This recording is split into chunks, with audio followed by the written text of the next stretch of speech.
Coconut. Hello everybody. Oh my gosh, welcome to this super duper special episode of the Venture Maidens. For those of you who have been watching our social media feed, you are probably aware that tonight we are taking a deviation from our main campaign and exploring something new and exciting, which is the Explorer's Guide to Wildemount, which Wizards of the Coast just recently announced that they were releasing, so that book will be coming out in about a month.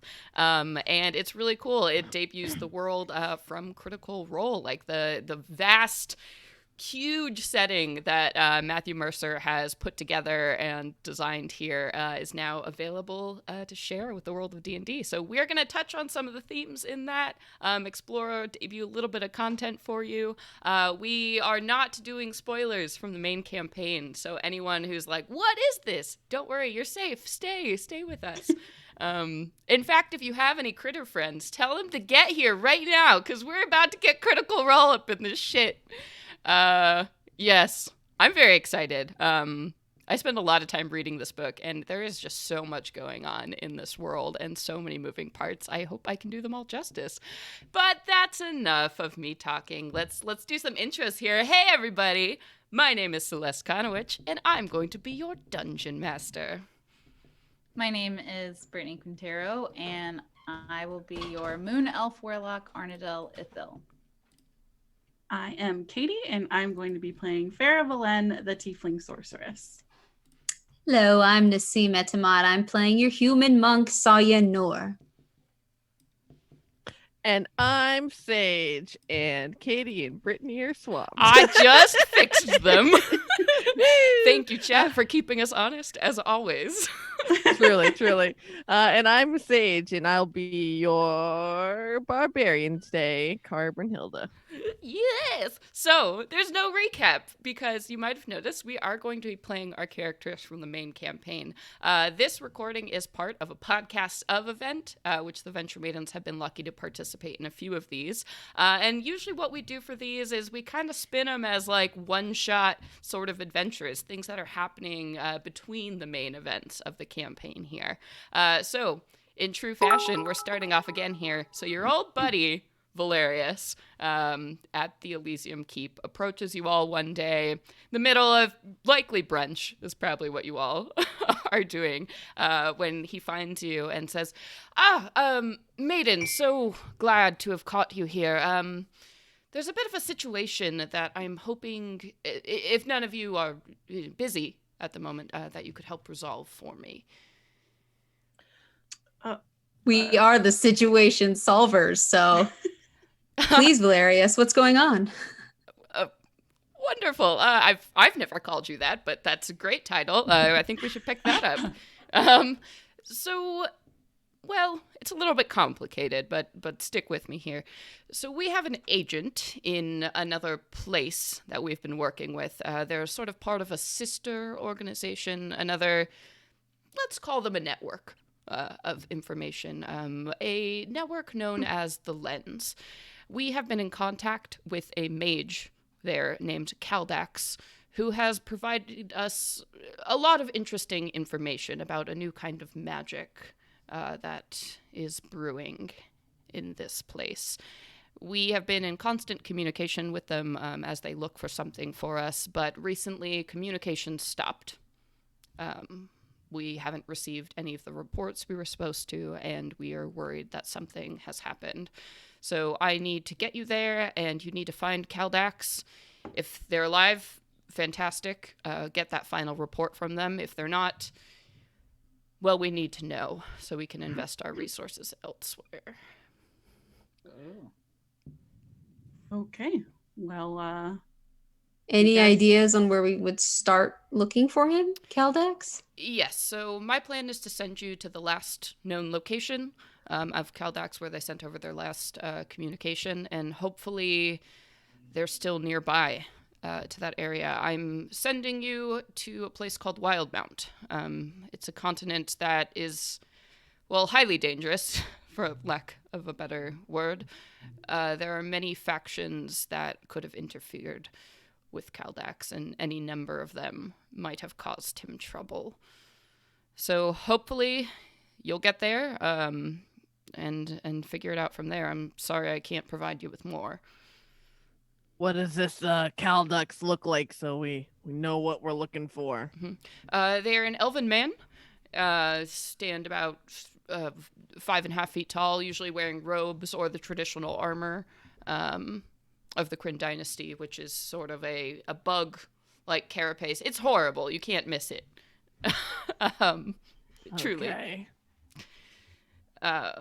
But hopefully they will be there, and I believe they were traveling with a group of others from the Kryn dynasty as they were looking for this artifact. So hopefully they won't be too difficult to find, and this was all just some kind of misunderstanding. Uh-huh. Are we the only ones that might be looking for him? On our end, certainly. So they already have their own people out looking for him. Well, I'm not sure. So the Lens, again, they work in mysterious ways. So the Kryn dynasty may not know the location of this group, and they may not know to send help if it is required. Sorry, I should have specified. Should we like keep this on the DL? You know, like if we go through a town, you know, like, hey, have you seen this person working for this organization? Very much so. Caldax is in enemy territory at the moment. Okay. There are two main factions dividing the land, the Dwendalian Empire and the Kryn dynasty. They do not get along. Caldax is currently researching something that might technically be in the territory of the Dwendalian Empire. I see. So, mum's the Use word. caution Yeah. and stealth. And Valeris gives Kara a look. Stealth. Okay. I'll try. We'll do our Wonderful. best. Well, gather what you will and meet me at the tower as soon as you're ready. And he Can kind we of, finish our pancakes? yeah, nods and let you finish your mimosas and your pancakes. Cool. I mean, waffles too. Yes. Both. Yeah. Absolutely. Waffles Good. and pancakes? It's a carb feast. Have you ever been to a Waffle House at 4 o'clock in the morning? I Denny's? Does that count? Oh, no. Yes. No. A Waffle House, I see. You got Yeah. a carb load when you might be fighting. Yeah. Truly. We're adventurers. We need the nutrition. Wow. Okay. I just got schooled in nutrition. Yeah. All right. So if you have any final preparations you would like to make before setting out on this journey, let me know. Otherwise, we'll boop to the Arcane Tower. No, I think I'm good. Yeah, just get the old backpack full of stuff. The old sword. The old trusty sword, the old trusty backpack. Yeah. So you grab your stuff, and you meet up at the Arcane Tower. Give me 1 sec, gang. I gotta switch the chat feature here. No problem. Um, Saya's just sipping her little espresso before we hop to it. your adventure espresso, I love it. Just a jolt of energy. Mm-hmm. Yeah. Got like leftover pancakes and a beeswax wrap just in case. I like that you use a beeswax wrap. That's very sustainable and good for you. Thank you. Thank you very much. Okay. All right. I have fixed the chat. Okay. All right. So as you all assemble in the very familiar chamber that has that teleportation circle, Valerius is already there patiently waiting for all of you. And he says, he hands over like a small stone towards just whoever will take it. And he says, whenever you're ready to return, you can contact me through this. Nice. All right. Well, are you ready to head off to Wildemount? Are we ever? Fantastic. And he like throws the big switch. And you feel that like sense as like teleportation comes over you, and you hear your familiar like elevator teleportation music that we've come to know and love. And suddenly you find yourselves in a completely different place. So it's about the same time of day as when you left here, so around like 10 a.m. or so full daylight at this point. And you are standing on this rocky, sort of barren hillside. The land around you has like sparse patches of growth on it, but most of the land is sort of sandy, almost like charred, if you had to describe it. And all around you are these kind of rolling hills and surfaces, and you're very close to this very large set of hills that might be leading up into like a mountain range of some kind, that are just kind of surrounding, blocking the landscape here. And that's where you are. Okay. Start looking around for dead bodies that match the description of this mage of Caldax. Yeah. Any Sure. tracks to kind of leading to a more habited area as well? Yeah, sure. Why don't y'all go ahead and give me survival checks to kind of see what's going on here. That's a 15. I got a holy 6. smokes. Oh. That's a 26. Hell yeah. Oh boy. Wow. Okay. Well, a 26. Well, looking at the area, you're kind of just scouting around, looking for tracks, anything. There really aren't any tracks, like none at all. There's no animal tracks, nothing. And then Kara, as you're looking at the situation with your amazing survival, you would guess that this area has actually been swept of tracks. Like somebody tried to cover things up. And sure enough, you do find like just fine cinders of like the remains of like ashes of a fire that have been scattered already by somebody. But your keen, amazing REI eyes managed to pick up My REIs. your REIs. Wow. Oh no. It's bad. That's not good. So at some point there was a camp here, and the covered trail sort of leads off in an easterly direction towards that larger mountain range in the distance. Yeah, so you see Kara kneel down and she like takes a pinch of the sand to her nose, and someone covered up the fact that they were here, and I think they're into you.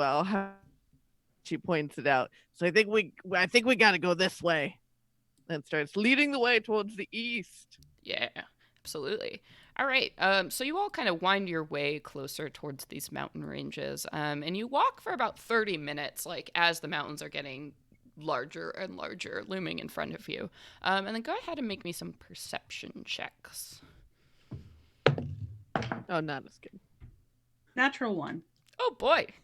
17. Yeah, it's kind I of got a hot out 10. here. It's sort of weird. Like the heat does weird things off of this like charred sort of land. It's almost like you're on a landlocked beach, kind of, as you're moving through, but not quite desert. It's very odd. Yeah, so, and it's just kind of hard to see up in front of you with the heat shimmering off. Sorry, what did you get? 17. 17. Okay, so you are the one who eventually spots, like, in the distance, kind of around the curve of one of these mountains here, you actually see scaffolding that has been built up, like, about 10 feet or so, wooden scaffolding. You can't see the rest of what's happening there, but clearly, like, just around the corner, there's some kind of structure that has been built. There's definitely something up ahead. I don't know what it could be.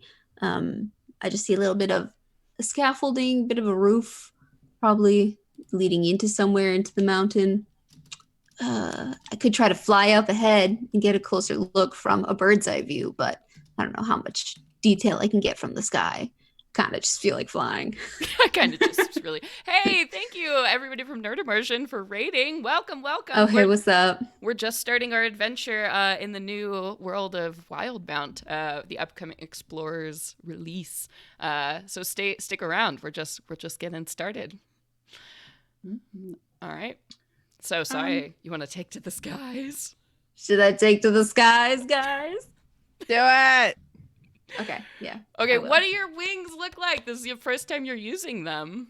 Oh my god, they're fabulous. They look like dragonfly wings. They're very iridescent, green and like aqua, and of course sparkly and glittery as hell. So you do take them like out of this beautiful case and you see just the sparkling, beautiful wings here. And then they have those little elastic bands. Like imagine like a child's costume, like of fairy wings. Oh yeah. So you put those on, and then as you do so, the wings transform into these incredible, translucent, human-sized dragonfly wings. And there's like a little buzzing sound you make when you fly up into the air. Fabulous, magical. I'm in heaven. I love it. All right, so you want to go ahead and get a little closer? Yeah.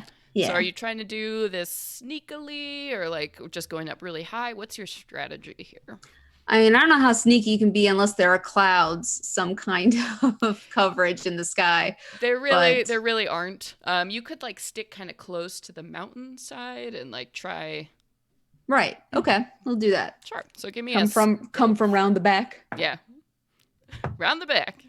Round the back. That's a dirty 20, please. Ooh, girl. Yeah. So you're aloft with the Fae Flight wings. You kind of creep your way towards this mountain range here, and just like stick very, very close and low towards this rock face here, and you creep around to where the scaffolding begins, and you see that this natural kind of curve opens up in this mountain range here, and there's a lot more of the scaffolding that has been built across this, maybe like an 100-foot area or so, as part of this mountain here has actually been carved away.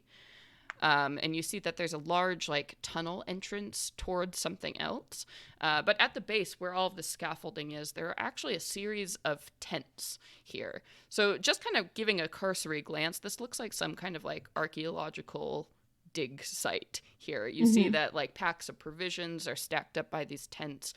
There are actually a lot of people moving around in this area, and most of the people here are dressed in red uniforms that bear a crest that looks like sort of an owl that's holding a crown.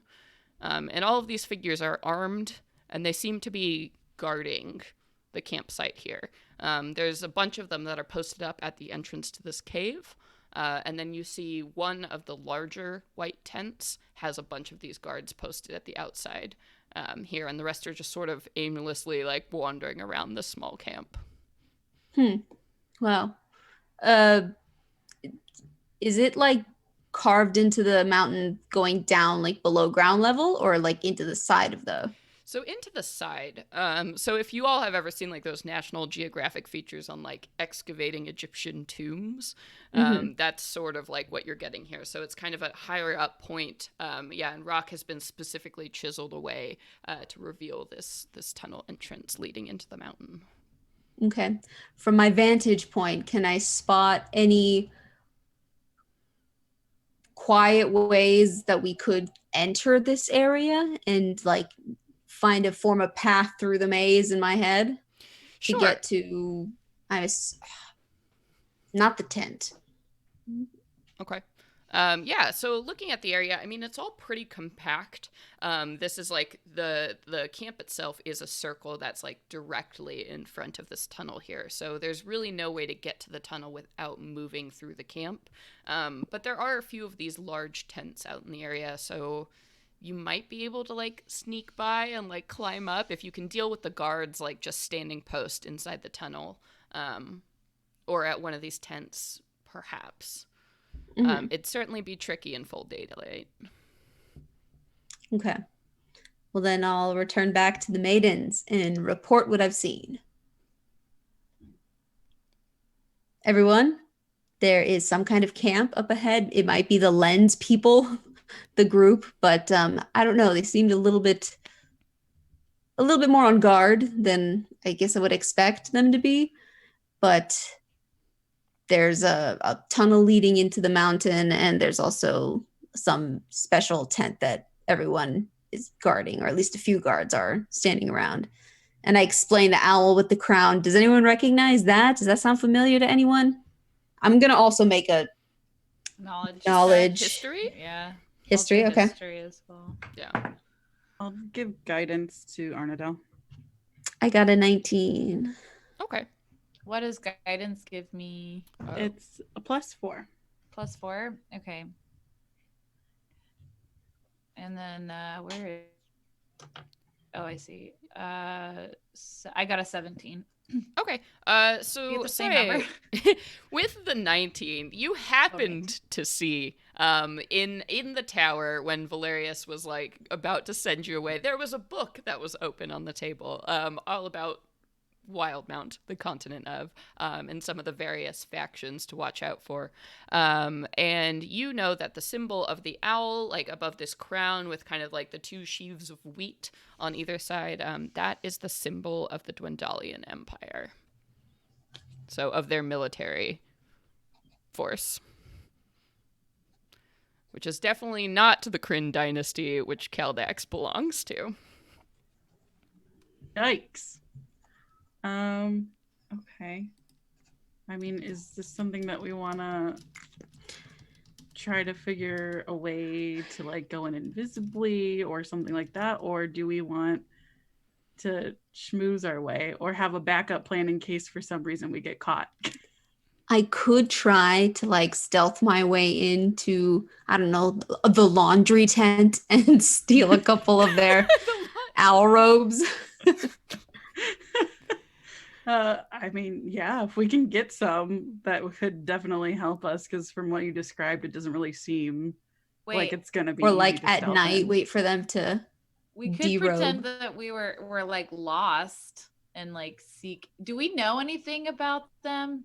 If they're like assholes or if they're Yeah. So the Dwendalian Empire, from the very little you know of this area, they are a very, very well established nation that sort of operates on the western side of the continent. You know that they have a human king who rules over them. You know that they're really into specific religious structure and like, so it's a very structured society, not necessarily evil in of itself. Like, just austere?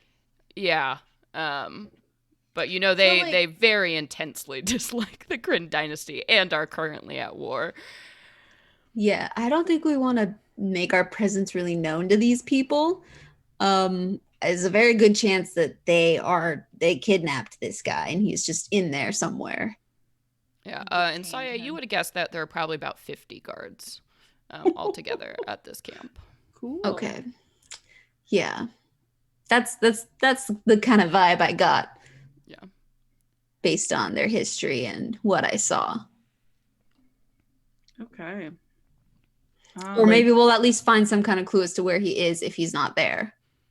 Yeah. If we can get a uniform, it'd be nice too, because if he is their captive, they're gonna recognize him by what he's wearing and stuff. But if he's just some guy wearing the uniform, it might be easier to get him out later. So if we can at least get one and then sneak ourselves in, it's not a bad plan. Hopefully that laundry tent has a sign. We'll follow the smell of soap This way. There you go. All right. Do it. So, what's the plan, though? Good question. All right, so can we do invisibility? Do we have enough magic to do that? I don't have that personally. But we've discussed it before. 3. Hold on, let me look. Yeah, I think it's a third level spell. You could do yourself and 2 other people?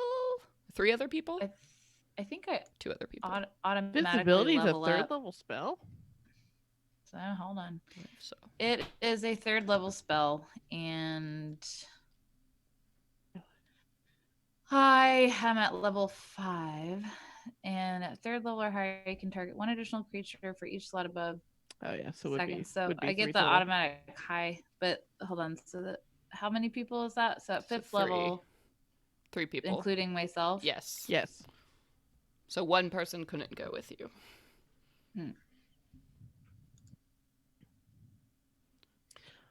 We could has the polymorph invisibility the other cloak? person. You could polymorph the other person if you wanted. Break out all the steps. Oh Yeah. yeah, I All have the my wand of things. polymorph, and yeah, fuck it. Who wants to be an animal? Kara's like, as soon as like you kind of like mentioned the wand of polymorph, Kara's like, oh, turn me into like a rhinoceros, and then I can cause a distraction while you all go get the robes. Kara, that sounds so cool, but also pretty much exactly the opposite of what Valerius told us to do. Yeah. Exactly. I don't do stealth, so let me do what I do best as a cool animal, and then you guys do all. You know? Well, we could do like a beetle. I'm like a rhinoceros be- beetle. a cat, I mean, that would be the most instantly stealthy thing you could become. You guys are no fun. Yeah, I mean, I think like a beetle on somebody's shoulder will look kind of just like a flying bug. What and it will about also a get you moving. hawk? What is Kara's spirit animal? Is it a rhino? I actually kind of see that. Wasn't it a walrus goat or something like that? Well, it was the walrus goat. Yeah, what Kara would have as her as like her patronus would be the regal Golrus, half goat, half walrus, all majesty.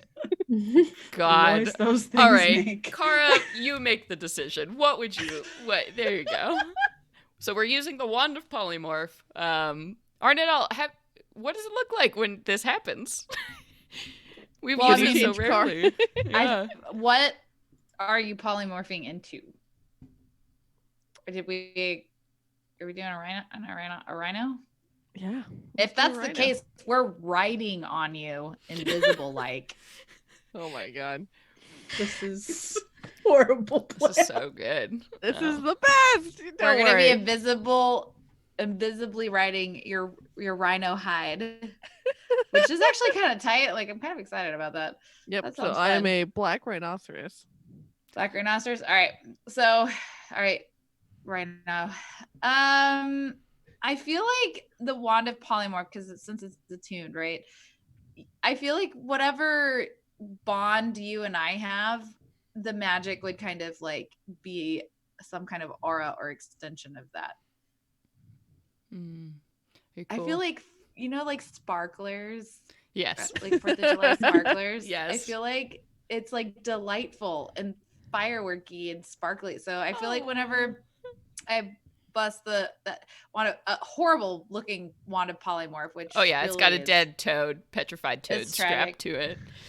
these like sparkly shit like starts flying out, and it like dusts your like red hair and everything, and as it kind of looks like it should be burning it starts the transformation. Whoa! Yeah, and then Kara starts Nice. to twist and like change and grow like these bulbous plates as your companion just becomes this giant creature with a horn just standing in the middle of this flatland scenery. There you are, Kara.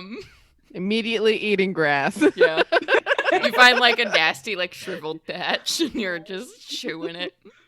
So I turn to the other groups and I'm like, all right guys, I'm gonna have to be concentrating on this, so I'm gonna, whatever happens, I'm gonna not talk or do much. So, and then I held out my hands because it's a touch spell. Oh fucking, I'm sorry. It's all good. Flipping.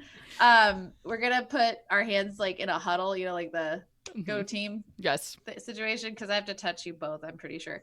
Mhm. Oh yeah, I got 2 arms. Anyway, This is more fun. invisibility spell. Heck yeah. Woo, Go go great. gadget invisibility. Go gadget invisibility. All right. So Kara, tell me about this distraction. Tell me how Aw. this gonna work. Please. Thank you. So Soye had said that the scaffolding was like up on this mountain and over at the cave. Yeah. So Kara would try to maneuver to like cut into the camp as close to, actually probably because we're trying to get outfits first. So probably towards like the center of it where a lot of like the bigger tents are. Yeah. And we'll just like start just running in. Okay. Yeah. And So, tossing her big rhino head around trying to like uplift tents and stuff. yeah. So you come like charging into this clearing. You like do a sharp turn and you see like this campsite, that sprawls maybe like 60 by 60 feet. There are like 5 or 6 of these tents and people just kind of walking about. And as you like kick up dust and, like this giant black rhinoceros comes around the corner, guards are like, what? What? They look at each other like, are you seeing? Like, what? And then you just start to charge towards them. And you see guards like start kind of like taking out swords and like looking at each other like, what? Like, so what's your first target in camp? There's like 4 smaller tents, and then there's like that larger tent that's being guarded currently. And then there's like kind of carts like that have ore and other things in them. There's like packs that maybe have, I don't know, like blasting sticks or shovels, all kinds of stuff. She would go after the carts full of ore and start to like try and like kick them down with her rhino feet or like and charge at them. Yeah. Okay. So while Kara's doing that, what's everybody else up to? We're supposed to be riding on the back of Kara, right? I don't. Saya did not want to do that. She Oh, definitely I opted thought it out. would be. Remember when Ardadell and well, there was a moment that I was gonna try to replicate with like dual action. Oh boy. Like I could would call say this it would be mode. very hard to concentrate on invisibility on the back of a moving rhinoceros. Okay. There was a moment. Never mind. I guess yeah. When everybody's properly occupied, well, because it's not like sand, is it? Like our footprints wouldn't be crazy visible. Or No, would it's they? sort of like loose, gravelly rock. Okay. Yeah. Shale. Okay. Yeah. I think as like tents are being upturned and stuff, Oh, we're yeah. looking for extra uniforms and stuff like that. Sure. Go. So there are like the 4 like smaller tents, and then there is this large like tent. That the 2 guards in front of it have now like kind of moved into the center here to like help. Everybody seems to like not know what to do because it's not like the rhino is attacking anyone, so they're all like holding their swords like towards it. So which tent are you trying to look in?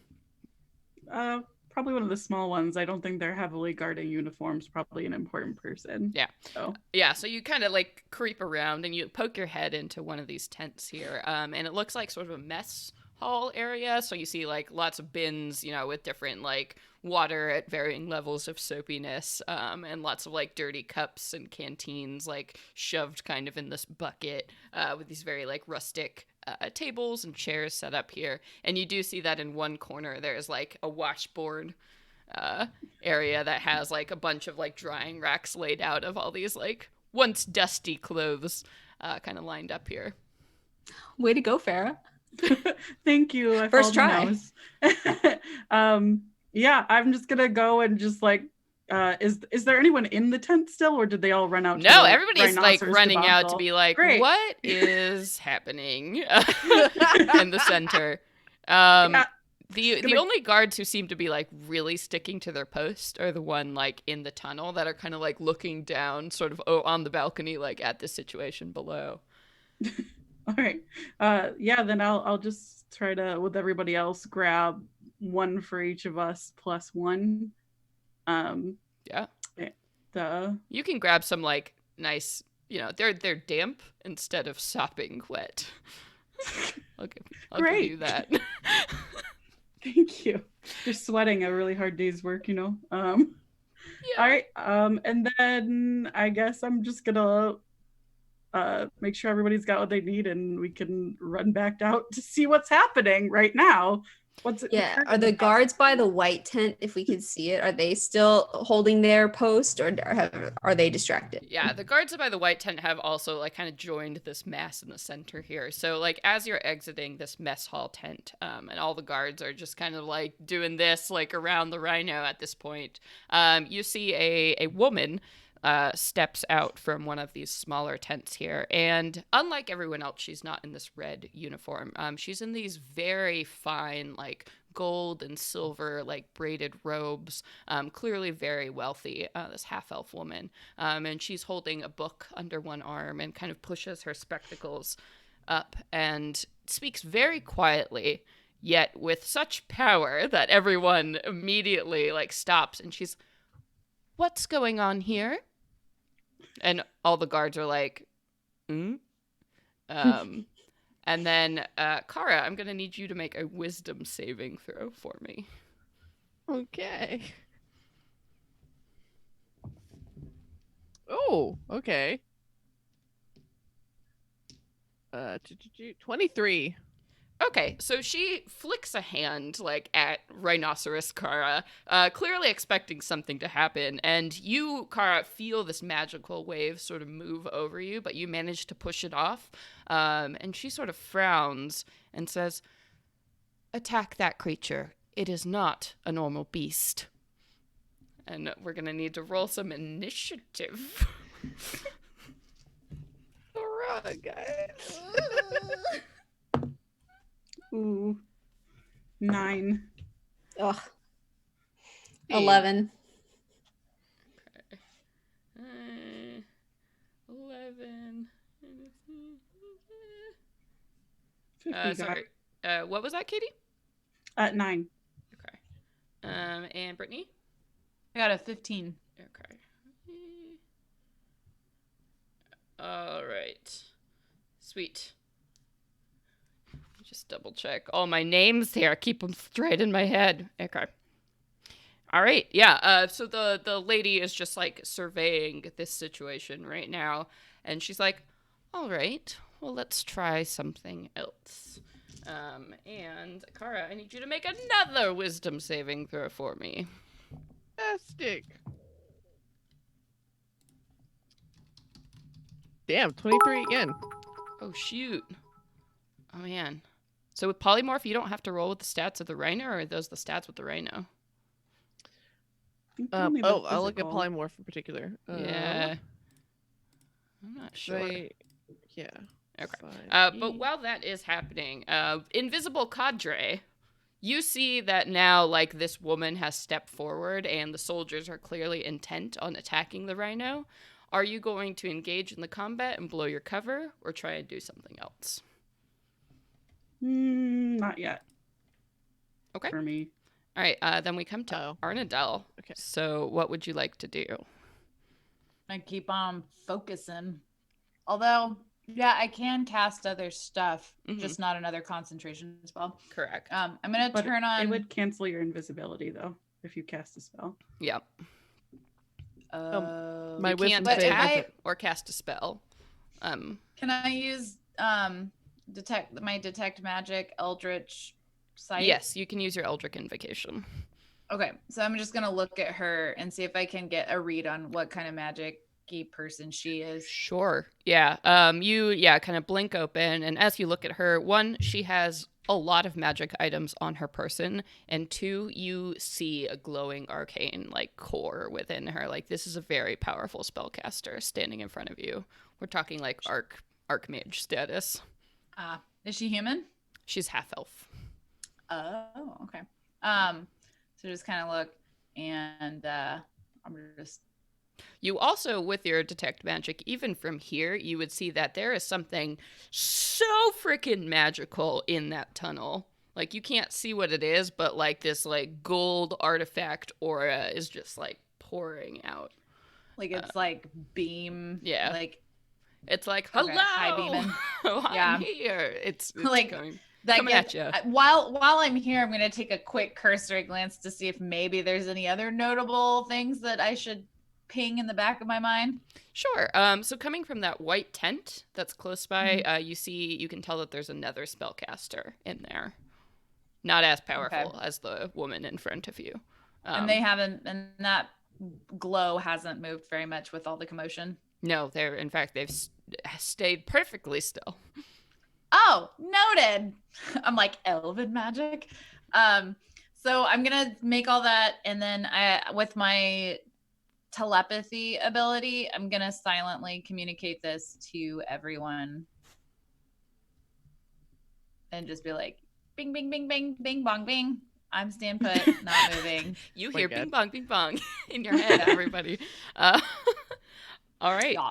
Sweet. And then we go down to Saye. What you up to? Well, I think I'd like to try to create another distraction. So I pull some of the guards away from Kara, and hopefully Kara will just keep fucking running away. Yeah. But also Kara, what did you get, by the way? Was it going to be the 23? It was a 19, but Okay. no. Yes, my stats do change. Okay. All my mental stats do change as well. Yeah, it's like because you have this brain, you're like so hard. 19 is still just enough to make that save. So you're still Rhino, just kicking the hell around. Oh my god. Okay, and then I'm sorry. So what are you trying to do for this distraction? because I'm still invisible, Yeah. I want to just like. So if you attack or use a spell, your invisibility will drop. Oh, really? I thought that was if Arnadel broke their It's concentration. anyone who's invisible. Would you consider my elemental attunement of just being able to create an element casting a spell? I would say so, yes. Okay, fine. But nice flex. No. I mean, I can run Yeah. away fast. I could zoom off. I'm got that monk speed. You could do anything you want, baby. You just tell me what it is. Okay. Whatever tent is closest to like the back, like one on the outskirts of the camp. I'm Yeah. gonna set that one on fire and then run away. Okay, so you want to drop your invisibility and set it on fire? Yes. Okay. All right. So the one closest to the edge is actually that big white tent that was recently guarded. So you run out of there. How are you setting it on fire? I'm just putting my hand up against it and then like lighting about like a fistful of fire. Okay. And hopefully it catches. Okay. Yeah. So you do that. Are you trying to conceal yourself, like you're waiting till you're around the tent, or? Yeah, I'm certainly not standing in front of it. I'm like at the back of the tent, probably low to the ground, just like. Yeah, as you do. So you catch this tent on fire and you like book it around the corner here. So the invisibility drops and you're just like running across the gray dirt here. And then, yeah, just you hear some confused like, is that on fire? What is happening? Like, everybody's just so confused. Okay, and then Kara, what you up to right now? Now that someone is clearly taking some hostile actions Yes. towards her, Yes. she is going to turn and use her action to disengage and then run away out of the camp. Okay. So yep, you go. And how far can you go as a rhinoceros? 40 feet. Okay. So you just stomp out of here. And the guards part because they're like don't want any part of this. So so you're bursting off like into the sand here. Okay, and then Farah, what are you doing as you see Kara makes a break for it? And the tent is on fire now. Okay, still from like the backside that like is kind of out of vantage point of people. Can I like try to like lift the edge that's not on fire and kind of take a peek inside? Oh yeah, inside that white tent. Yeah, you can Yeah. definitely move around, with this bundle like of clothes in your arms. You go and like and look up. You see that inside this tent, there are like a couple crates and like barrels maybe for storage. But the central pole here has a person that is bound with ropes and tied to this pole here. And you look and you see it is the face of a dark elf, dressed in just like a loose shirt and pants. Everything else seems to have been taken from them. This sounds. I'm dying to ask how hot he is because He's very hot. I bet. Though he does look like he's been roughed up quite a bit. So he's got like a swollen eye and like some scratches and like he looks like he's been through a little bit of hell. Okay. Can I try to use my action to like use a dagger to cut the rope? Yeah, sure. So you ran over to that tent, looked under, saw him. And you begin to saw through the ropes, and he sort of like looks up and he's like, I'm just gonna sorry. whisper. Who are you? And he's looking around, you're invisible, so he's like, Yep. As I'm sawing it, I'm just like, come with me if you want to live. That's And, you know what? I'll take it after the kind of day I've had. And he goes and helps kind of like tug apart. Can I ask who sent you, mysterious invisible one, or are we just gonna do it like this? Valerius from the Sisters of Sorrow. Oh, interesting. All right. And I just like drop one of the like outfits that I have Mhm. on the floor, and I'm just like, this way, and I kind of like hold the edge of the tent open. He goes, oh, Dwendalian red. Well, we're stooping to this. He goes And, like, you know, he kind of, like, slumps forward after being tied to this pole. You have no idea how long he's been here, but he's sort of, like, you know, cracks, like, his shoulders and then, like, kind of throws on this jacket and, like, starts, you know, he's, like, ripping off his pants and he's like, well, company of strangers. Woo! Okay, here we go. Is it the tent on fire or is it getting hot in here? I don't know. You're invisible. I hope it's getting hot in here, though.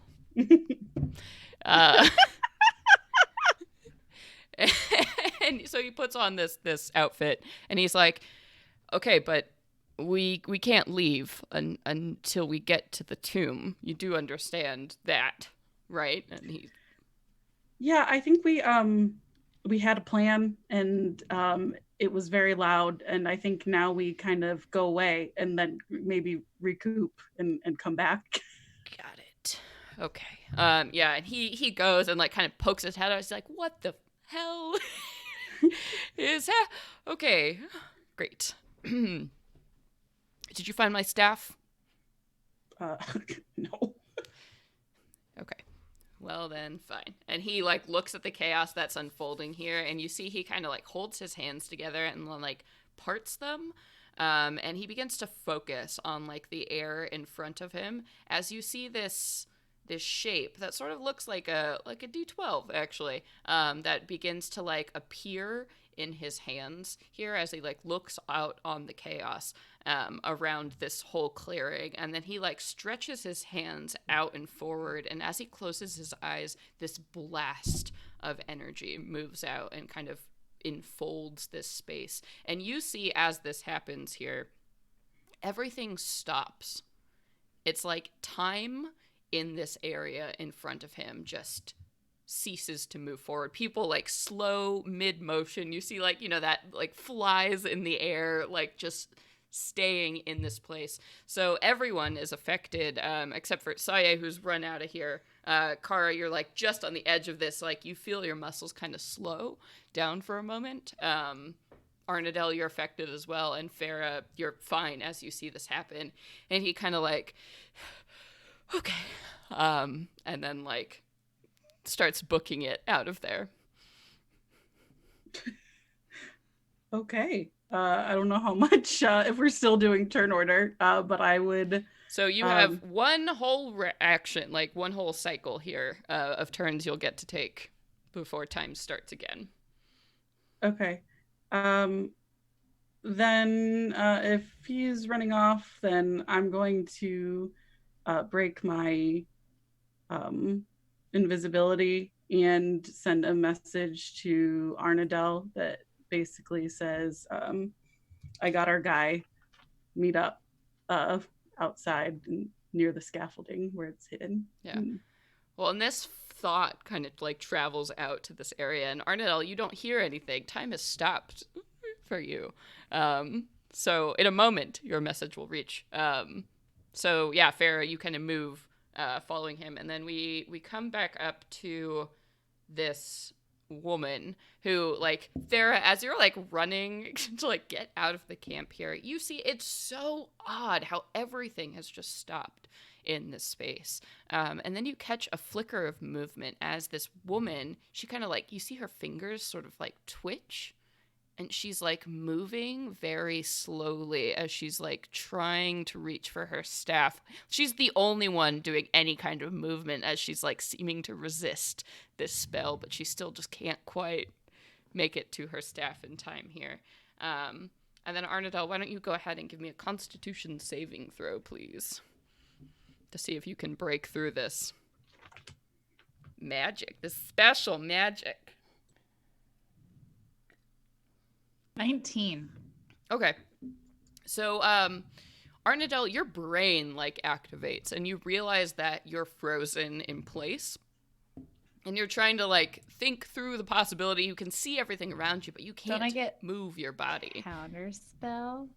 So you can't move. So you can't, like, cast, use the somatic component. So it's like your brain wakes up, but there's nothing you can do about it. It's like sleep paralysis. Yeah, it's very, very weird feeling. And you're like, this is some high level magic that I just got affected by. So uncomfortable. And Saye, so as you're like booking it out there, you see coming from around the corner a drow man just running after you in kind of like ill-fitting like red uniform. He's like just chucking it down there. He's like pulling on one boot as he's kind of running after you. Oh, sorry, you're muted, dear. I can outrun this guy. Oh, yeah. Yeah, definitely. So are you look back, you see him, and you're like, oh no. Yeah, I'm just kind of like, gonna keep going. See you later, buddy. Oh my gosh, thank you, Little Red Dot Channel, for raiding. You all are awesome. Welcome to our little preview of the Explorer's Guide to Wildemount, the new release coming out, Wizards of the Coast, next month. So we're right in the middle of some action here with one of our heroes running away. Hero running away. That's Hell right. yeah. All right, so you're just like booking it as fast as you can away. Yeah, I mean, does the guy look like he wants to come after me, or he's just running away? Yeah, he seems to see you, and he like gives you a wave, and then like starts like running after you. What do you want? Valerius with the Sisters of Sar. I don't know. I'm being chased by an invisible person. I assume they were with you. Oh, you're Caldax? Yep. Oh, okay. Then I'll stop running. Okay. And he like hobbles like forward. Clearly he's been like beaten and like is injured. And he's like catching up with you as this is happening. All right, and then Kara, go ahead and give me that Constitution saving throw. Let's see what my rhino stats Your rhino are. brain does for you. Oh, oops. Wrong set of sheets. Oh, 8. Yeah, so you have no idea that you've been frozen in time. I don't know. What's a thought that's going through your rhino brain? What do rhinos miss? Like, what do they talk about in their brain holes? I could really use some birds. I've got an itch on my right haunch. Oh, birds. So you're thinking about birds and just unaware of the situation entirely. All right. And then Farah, we come back around to you. So as you're like running away from this scenario here, you see time all of a sudden begins to move forward again. And you hear this like stream of cursing just coming from this woman who's just like, he got away after them. Yeah, I'm just gonna use my action to dash. And I'm just gonna be like, run. And just try to basically find like a turn in one of these hills to kind of become out of sight. Yeah, absolutely. So we're kind of in two camps here, like people who did already kind of get away, and then we have a rhino and we have Arnadel who are still like in the camp area. So we can kind of move out of initiative as you all tell me, how are you getting away from this situation? Kara is definitely just running and trying to kick up as much dust and sand as possible behind her and head towards back, where she originally started from, hoping to find her companions there so that they can stop the spell. Yeah, absolutely. Arnadel, what are you up to? You're starting to still kind of just in the middle of this camp site, still invisible. I'm gonna just like take a quick like whip around because while I was frozen. Oh yeah, and slow. all of a sudden a message reaches you right now from Farah as time Got it. resumes. Is it like one of those things where it like comes kind of like speed like quickly and then slows down? It's like when your phone is broken and then all of a sudden you get all of the texts you've gotten from like the past 3 days that you haven't seen. It's like bing, bing, bing. You were like, oh God. So I get that. I understand what happened. Because your brain was awake during all of this. So I'm gonna like whip around and like while still invisible, like use detect magic again to just kind of like see if I could get like, I feel like my friends' magical registers or something I would recognize, right? Yeah, you're familiar with their signatures. Their aura. So I look around. I'm trying to see where everybody is. I'm assuming I can kind of see where the commotion is headed. Yeah, you can really only see Kara at this point, who kind of like takes a left-hand turn. You're not sure where Saye and Farah went. They were just suddenly gone. Tight. Well, I'm gonna just like book it after Kara, just like one of those like quick. I'm gonna like tiptoe run. Have you ever tried to silently run? Anybody? Yeah, sure. Not successfully. Capture the flag. Just a little delicate elf run. Children. A little delicate elf run. Yeah.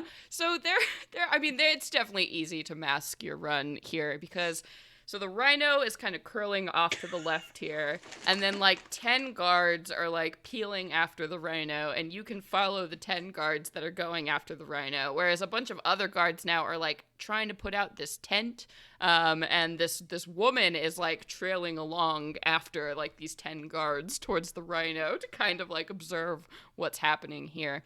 Oh, I want to steer the fuck clear. Oh my god, I'm gonna steer. I want to steer clear. Yeah. Of her. Yeah. Because I'm like, she's crazy. Like, that's not something I'm trying to tangle with. So I'm just gonna kind of like give her a wide breadth, like really wide, so she can't even like. I don't want to come up on her blip whatsoever. Mm-hmm. So I'm just gonna kind of like go off towards the cavern because I'm assuming that's where everybody else is headed. Sure. Yeah, so you kind of like part ways here, and Kara, all of a sudden, you feel your shape begin to change. As like the magic that's surrounding you just like pulls and kind of falls away. So you're running, and all of a sudden you have 4 legs, and then you kind of like stumble as you have like 2 again, and you're trying, and you've come back to your dwarven form as you feel the spell around you has just been unraveled. And you're running, and you hear from behind you, "Stop! I don't mean you any harm. I just wish to ask you some questions." As Kara kind of gets back to her regular humanoid gait, and she's like so tired. She's been running for so long. It just kind of finally just slows and turns around. Okay. And the half-elf woman is behind you, and she's like running, she's lifted up her robe. She's clearly not used to like running around in nature. So she also looks a little bit frustrated as she's like looking at you down on the ground. She's like, "Perhaps we can start over." "I do not mean you any harm. I simply wish to know what you are doing, invading this place and our business. If it offends you in some way, I'm sorry. My name is Lady Vess. Mm-hmm. What is yours?" "My name is Kara Brynhilda of Clan Ambasunder, and I am very offended that you are excavating ancient dwarven culture."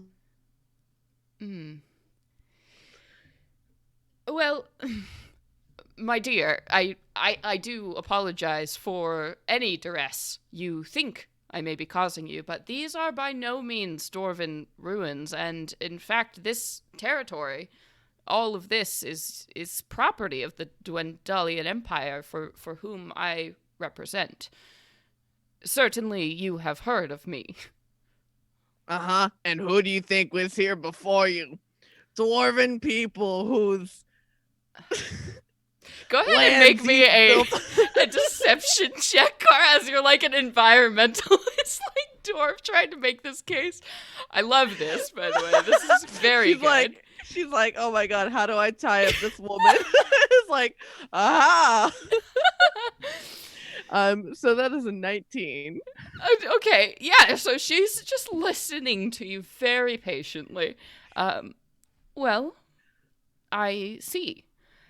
I am the Archmage of Antiquities. It is my business to learn about other cultures and all things that ail them. So perhaps we can return to the camp and discuss this in a more calm fashion. We have refreshments. I would love to understand a little bit more about what exactly you're doing here. Kara definitely doesn't see a way out of this, and she's like, I would like that very much. Wonderful. And she kind of looks at the other guards like behind her, like, do we keep our weapons out? And she like sort of makes a lower them gesture, and they sheathe their weapons.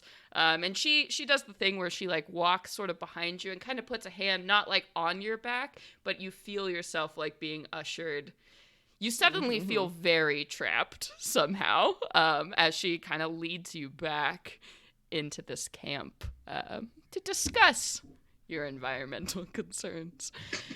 And so the rest of you, so Arnadel, you kind of see Kara being like led off into this camp as like you're making your way towards the others.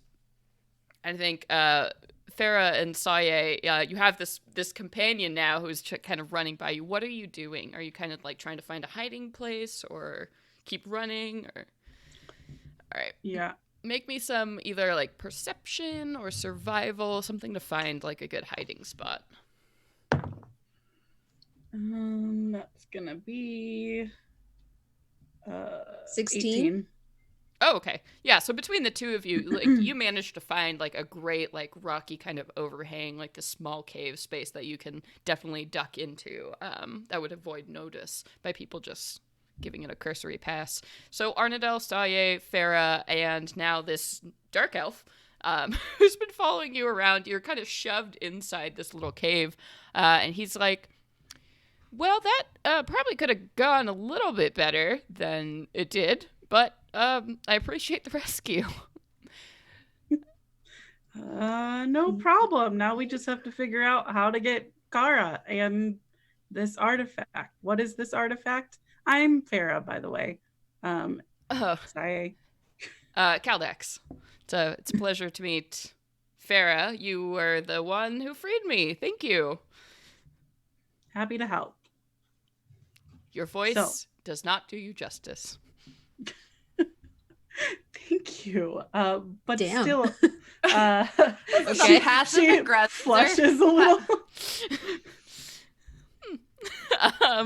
And Saye. Oh, yeah, are you still she's- invisible. She's like, oh, am I? No, I cast a spell. Saye, Yeah. or not Saye. I mean Arnadel. I'm still invisible. Arnadel is still invisible. So. We don't even know you're there. I'm just listening. I'm just like, this mofo is passive aggressive. Are these compliments or are they insults? Arnadel's just like, It's a weird nag. Farah definitely thinks that they're compliments. Yeah. Saya is probably like pacing back and forth, writhing her hands together, worried sick about Kara and like leaving her behind. Arnie, do you think you could send Arnie's her invisible. Nobody knows Arnadel is. Oh, we don't know that you're here? Jesus. and I'm keeping it that way for now. I kind of like it. I'm Mhm. like, I like creeping on my friends. I know. Well, Yeah. I guess Saya can relate to that. Yeah, But, for sure. If there was anyone. it's Saye. Well, dang it. Well, then she's gonna say out loud, God, I wish Arnie was here. Wait, Farah, you can speak telepathically too, can't you? Only 120 feet. I guess I can. Do you have to be able to see your target? Let me see. I don't know.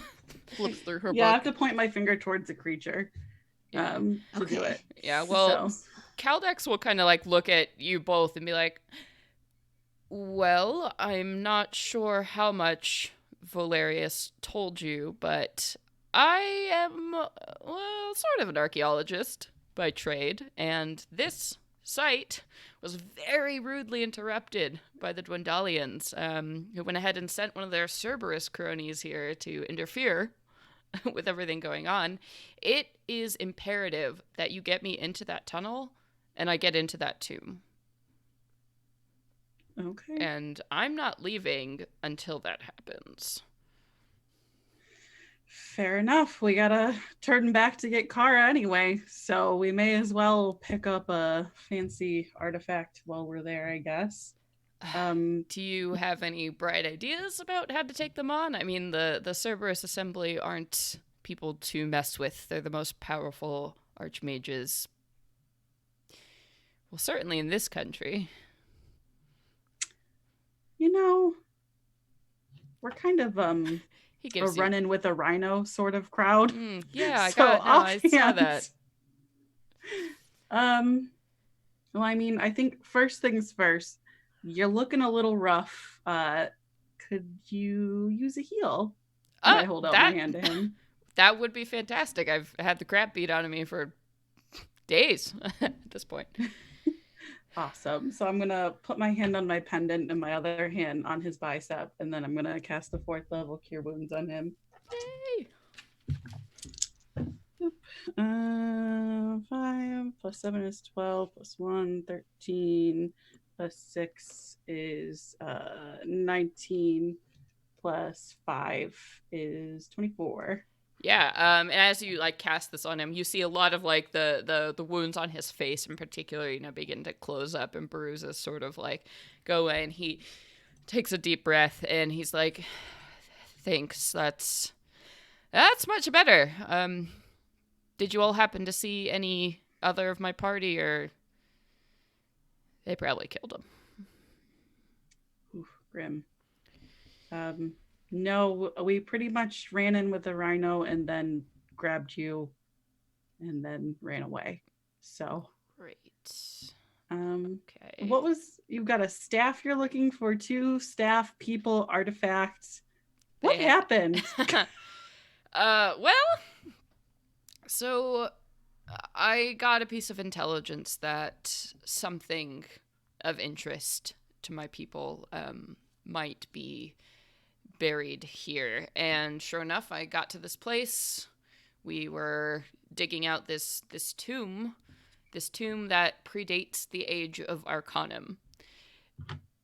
It's one of probably the only surviving sites of its kind, and it's still intact with all of the seals and everything. And I think I was so close to getting it open, and if I can get inside, who knows what might be inside. It might even be a Luxon beacon, for all I know. It's an incredible find, and of course, before I could get the door open, somehow these Dwendalians heard about it. They showed up, killed my party, kept me alive, hoping that I could open the seal, and here we are.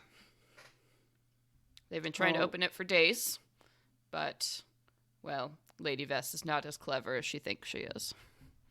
Sick burn. A Luxon beacon? Is that what you called it? You said it might be a what?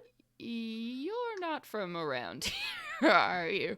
I want to do an Arcana check or Sure. history. Arcana? Either way. That's gonna be. I have a higher one. No, they're the same. They're both the same. That's a 22. Sure. So, you don't know very much about Wildemount or anything really happening here. The word Luxon came up like in a religious context for the Kryn dynasty, but you're not really sure. Unfortunately, other than that, you just don't know. Yeah, and he's like, well, the Luxon beacons are sacred objects to my people, to the Kryn dynasty. There are only 4 that have been discovered, but surely there are more in the world. And if we can take those back, that would mean much more power for my people. We could grow, we could spread across the land, we could finally beat the Dwendalian Empire, liberate people from their tyranny. The possibilities are endless. If this tomb has one, which I think it does, we need to get it back, and we certainly cannot let it fall into the hands of the Cerberus assembly. Okay. Well, my MO is typically to try and work our way around any kind of guards or things like that, avoid as much conflict as possible, and I don't know, maybe just knock people out. Get our way down there, get the thing, hit up Valerius, and then leave. Well, I mean, now that you've sprung me, they're certainly going to be on high alert, so I'm not sure how much of an option that's going to be. Robes. You got them robes, Farah? Oh yeah, and I take out like these damp, sort of like musty at this point, and like outfits, and I just kind of like fan them out, and I'm like, cute outfits for our sneaking in. Okay. So He's like, I just need to get in that tunnel and get close. Do you have the magic capability to do that and then perhaps fend off everyone else? Or I don't think any amount of clothes swapping is going to help us at this point, to be quite honest with you all. Well, if need be, of course, we're going to protect you. We're going to protect each other, too. So, yes, we can handle whatever comes at us. Great. Then we should probably move soon before they do something horrible to your friend. not a bad plan. Well, if you can sneak in, we gotta find Arnadel because she's the person who made us invisible, which is mighty fucking handy. Great. Okay. Did they grab her too? I'm not. I don't know. I sent her a message and let her know that we got you before we left. But I guess we're gonna have to keep an eye out for her. All right. Arnadil does not trust the situation at all. Like, she's like, I don't know. Sounds sketchy on both ends. So she's like, I feel like it's going to be in the party's best interest if I'm like unbeknownst. So I'm going to silently follow you guys. Right. If we're, I know we're like kind of in a hurry, but I mean, I don't feel comfortable just leaving here without giving Arnie some time to come see us. I don't know if we're prepared with just the three of us going in there. The reason we get as far as we do is because we're a group, we're a crew. Speaking of myself in third person, as soon as you say this, even though it's completely telepathic, you're gonna hear this like, I'm here. That's so creepy. She's like trying to whisper, but like it totally doesn't. She doesn't need to whisper at all because it's fucking telepathic. But she's like telepathically whispering, like, I'm here. Just like pretend like I'm not here. Don't make a face. Don't make a face. I'm here. Just pretend like. Just be okay with the fact that I'm not here, but I'm here. Oh my god. I don't trust this mofo. I'm gonna. Sai's making some faces, and you're not sure if like she's having an aneurysm or just like trying to hold in a fart. But I say it to Farah too. Sai is still doing it and looking to Farah like, is this happening for you too?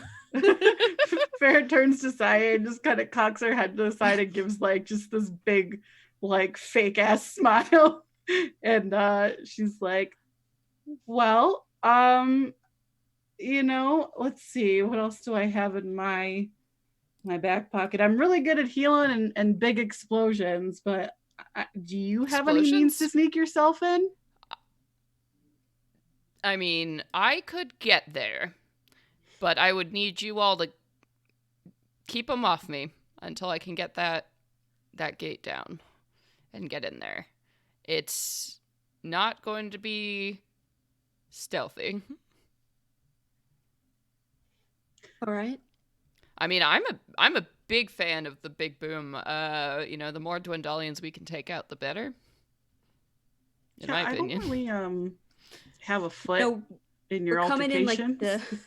We're coming in like the UN here. We're trying to not do any damage, not piss any people off, or at least too many people off. So, like I said, we got your front and your back.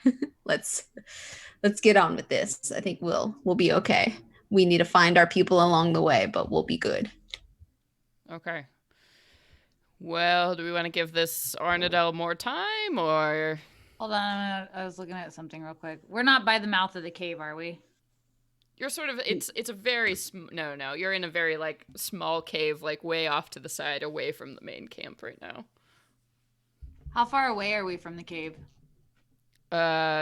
You can't see it, which will eliminate almost all your spells, and I would say more than 500 feet. I was like, if you can visualize it clearly. Yeah, I know. But you it's think 200. dimension door. You round a mountain. And Kara, let's bounce back to you for a moment. So you have been led into this like mess hall area, and now all of these guards are like, writing things in the camp and like getting order restored. They've put out this like fire that broke out on top of the tent. And this woman who's introduced herself, Archmage Lady Vess, she kind of sits you down in this mess hall, and so I can't help but notice you're not really from here. Yeah, that's because I come from underground. Wonderful. I have many friends who are dwarves, and in fact, dwarves are a key and integral part of our civilization. They've done many, many grand things, but your accent, it's a little bit strange. What part of the continent do you hail from? This mountain, which you are excavating. So you have others of your kind nearby? Obviously. And yet they let you come alone into a dangerous situation. Well, no, you know how it is with grand councils and politics, and I was the only one who was willing to try and stand up and do what's right. So have the dwarves been aware this whole time that this tomb resides here? Yeah, we're the ones that built it. Interesting. See, my friend, this is the first time you've caught yourself in a lie. For this temple certainly predates your society, as it were. Oh, maybe from your human elven centrist perspective. Sure. So, I find myself in a quandary. What to do with you? I mean, I could just kill you instantly, but that seems like a terrible waste. But if That you also did have sounds very something, boring. yes, something useful to tell me or to contribute, perhaps as to why you are interested in our mage friend, something else, maybe I could stay my hand.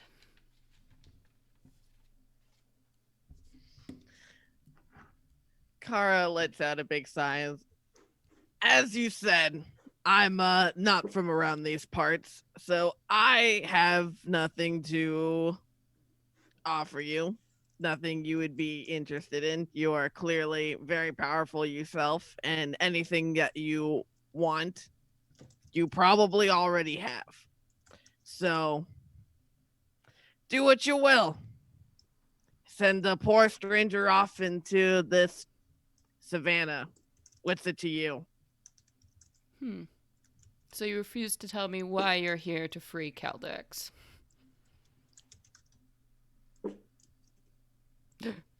Internet frozen.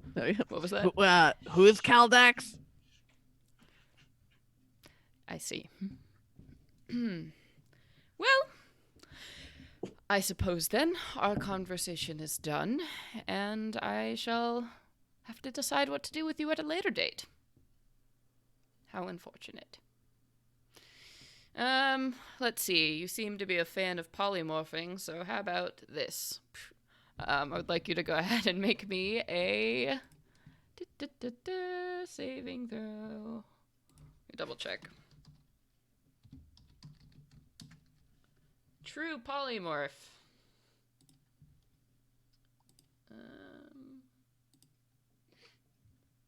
Okay, that's gonna be a wisdom saving throw.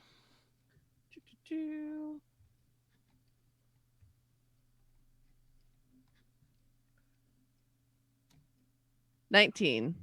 Okay.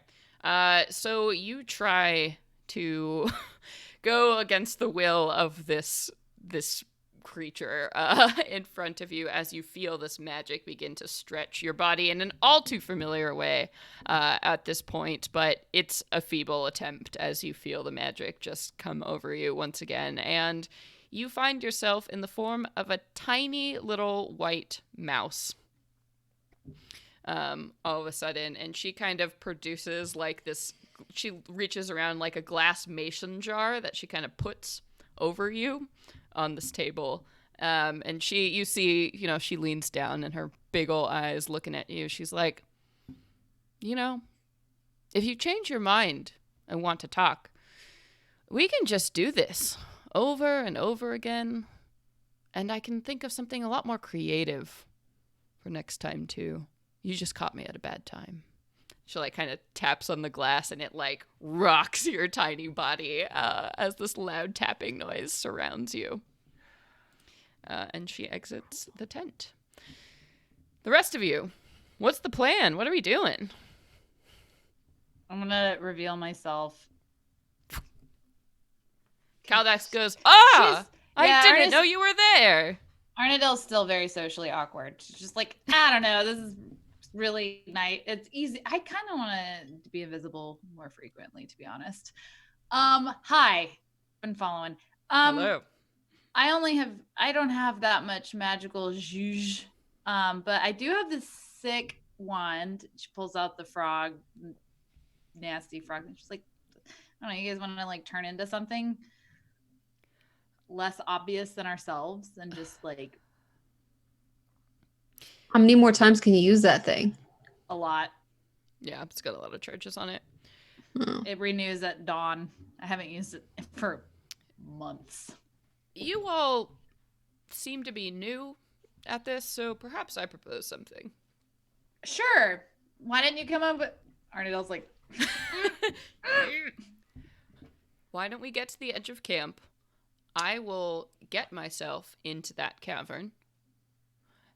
I will start working on the gate. You hold them off me. Once I have the gate down, I'll reach in, get what I need, and then we can teleport out of here. How'd you get caught? How did I get caught? Clearly somebody informed the Dwendalians that I was here. This is technically their territory. So we technically shouldn't be excavating here. But also, this territory will soon belong to the Kryn dynasty when we defeat the Dwendalians. And let's be honest, ancient history belongs to all of us. I can agree with you on that, sir. So how about it? As I say, we get started before Vess does whatever she's planning. Okay. All right. We need to get that report to Valeria, so I guess we're on your side. Excellent. That's what I like to hear.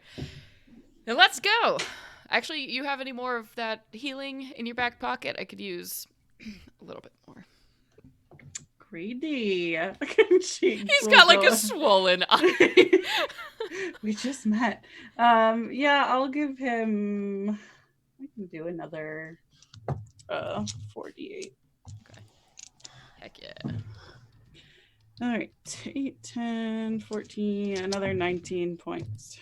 Whew. Yeah, and he, looks significantly better as he, again, like, just gets kind of ready, like, loose. He's like, okay, like, bouncing on his heels. Well, so we do this?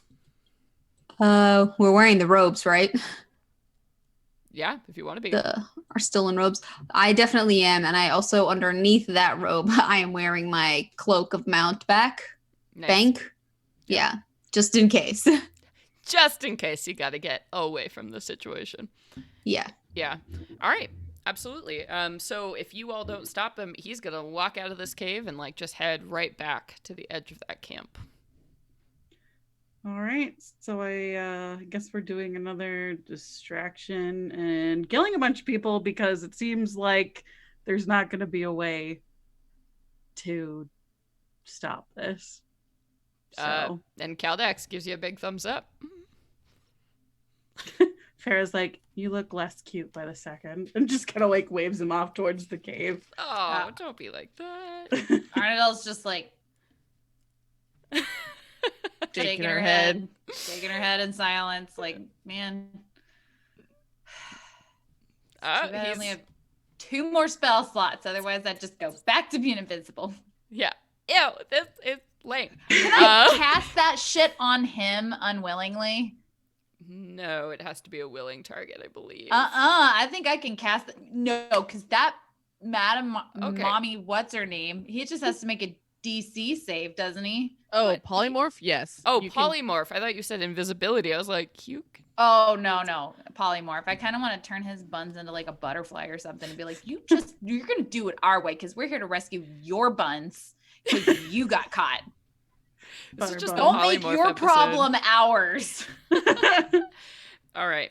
So we're going to go ahead and roll up on this camp here. Unless anyone stops me, which I don't think they're doing.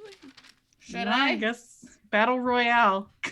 Yeah. I don't want to do that because we're going to have to go up against Archmage. What's her name? I don't want to do that. I don't want to do it. He gets to the edge of camp, and you see a little panel of like arcane energy kind of shimmers in front of him, and you hear the sound of a creaking door as he is gone, and bamps forward somewhere else. And as this happens, you know, he kind of like stuck around and whoop, and yeah. So all of you basically have a surprise round at this point to do whatever you're doing. So let's go ahead and roll initiative one more time, just to determine how this is going to go, including you, Kara. Ooh, natural 20. 21 for me. Okay. 19. 21. Ooh. 4. Where was this before? Yeah, sorry. And I'm going to cast Mage Armor on myself as we're approaching. Makes sense. And Brittany, you're rocking that natty 20. Okay. Very cool. And let me roll for... Oh, my boy! My boy didn't do so good. Caldex. Why? Alright. Okay, so surprise round happening here. Farah, or Arnadel, you are first. Well, I'm just gonna Eldritch Blast. Whatever the fuck is closest, or whatever the...